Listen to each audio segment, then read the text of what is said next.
বন্ধুরা নমস্কার। বিষয়, কেন সদা ভগবানকে ধরে থাকতে হয়।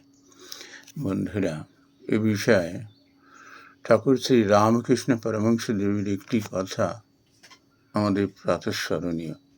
সেটি কি, তুমি জীবনে চলার পথে এক হাতে ভগবানকে ধরো আর এক হাতে সংসারকে ধরো,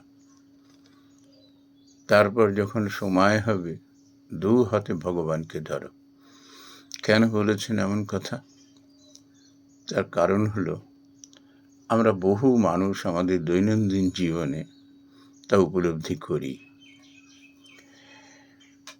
আমরা যখন নাম যশ অর্থের অধিকারী হয়ে পড়ি, লোকে যখন আমাদের একটু খাতিরদারি করে, আমরা সমাজে যখন একটু সমীয় টমীয় পাই, একটু পরিচিতি পাই, ব্যাস সকলেই আমরা মাথা ঠিক রাখতে পারি না। আমাদের মধ্যে অহংকার চলে আসে। আর এই অহংকার কীরকম মানুষের জীবনে এই লাগামহীন ঘোড়ার মতো, কোথায় নিয়ে যে ফেলবে ও তার নিজেও টের পাব না। এই জন্য ঠাকুর আমাদের এই চেতাবনীটি দিয়েছেন, এই উপদেশটি দিয়েছেন। বন্ধুরা, আমাদের নিজেদের সংসার থেকে শুরু করি, সমাজের দিকে চেয়ে দেখি, আমাদের দেশের দিকে চেয়ে দেখি, সারা বিশ্বের বুকে চেয়ে দেখি, ইতিহাসকে আমরা দেখি। আমরা যদি শাস্ত্রের মধ্যে ঢুকে পড়ি, এর জ্বলন্ত এক একটি ঘটনা আমরা দেখতে পাই। অহংকার মানুষকে কীভাবে বিপদগামী করে তোলে, তার নিজের জীবন তো বিপর্যস্ত করে তোলে। আর এমন মানুষের হাতে যদি ক্ষমতা হয়, ক্ষমতা এসে পড়ে, সেই দেশ এবং দশের সে 12টা বাজিয়ে দেবে। ক্ষমতাকে এই জন্য বলা হয়েছে, এক দায়ের কাঁটা বলা হয়েছে, দায়িত্বের কাঁটা।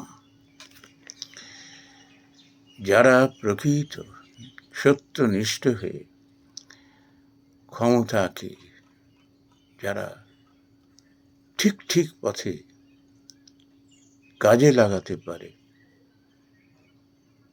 তারা প্রথমেই নিজেকে শুধরাতে থাকে, বারবার নিজেকে সতর্ক করতে থাকে, কিছুতেই যেন তার মধ্যে অহংকার না আসে। অহংকার এলেই ঔদ্ধত্য আসবে। এই ঔদ্ধত্য এমনই একটি বিষ,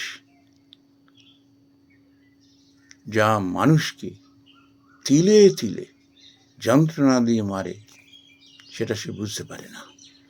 ক্ষমতার এমন অপপ্রয়োগ শুরু হয়ে যায় যে মানুষের জীবন দুর্বিষহ হয়ে ওঠে।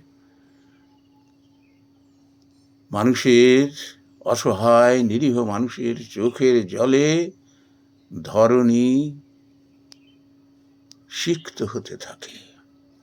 অহংকারী মন সেটা বুঝতে পারে না। এই জন্য বিশাল পণ্ডিত হয়ে গেলাম, অনেক লেখাপড়া শিখলাম, অনেক পুঁথি পড়লাম, অনেক ডিগ্রি রয়েছে, এটি মানুষের জীবনে কলঙ্ক হয়ে দাঁড়ায় যখন সে মনুষ্যত্ব হারিয়ে ফেলে। কখন সে মনুষ্যত্ব হারিয়ে ফেলে? যখন তার মধ্যে অহংকারের বীজটি ধীরে ধীরে বাড়তে থাকে। উপায় কি? কি করে নিরহংকারী হয়ে গড়ে উঠব? ঠাকুর সেটা বলে দিয়েছেন। তুমি এক হাতে তোমার দায়িত্ব কর্তব্যকে ধরো, আর এক হাতে ভগবানকে ধরো। কেঁদে কেঁদে বলো, হে প্রভু, তুমি তো আমাকে এত বড় দায়িত্বের বোঝা আমার কাঁধে চাপিয়ে দিয়েছ। আমি তো কিচ্ছু বুঝি না, জানি না, এই মায়ার জগতে থাকি, কখন যে মন কোন দিকে দৌড়তে থাকে, পালাতে থাকে, ফাঁকি দিতে থাকে, কোথায় যে নিয়ে তোলে আমি কিচ্ছু জানি না, কিচ্ছু বুঝি না। দৈব হে সগুণময়ী মম মায়া দুরত্যয়া মামেব ইয়ে প্রপদ্যন্তে মায়া মেতান তরন্তিতে। তুমি কৃপা করে এই আবরণটি মায়ার তুমি সরিয়ে দাও, আমায় কৃপা করো, তোমার পাদমূলে আমাকে একটু আশ্রয় দাও, আমাকে তুমি গাইড করে নিয়ে চলো, আমি যেন এই দায়িত্বের বোঝা সঠিক জায়গায় যেন লালন পালন করে আমি পৌঁছে দিতে পারি। তুমি কৃপা করো, দয়া করো। এমন মানুষই জীবনে দায়িত্ব পালনের সামর্থ্য এবং যথাযথভাবে দায়িত্ব পালন করে। তারপর যখন তার কৃতিত্বে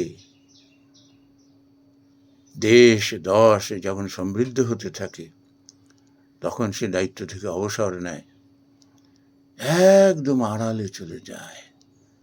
তখন সে দু হাতে ভগবানকে ধরে, যেন কিছুতেই তার যে মহান কীর্তি তাকে যেন প্রভাবিত করতে না পারে। সে যেন সর্বক্ষণ ভগবানকে নিয়ে যেন জীবন ধারণ করতে পারে।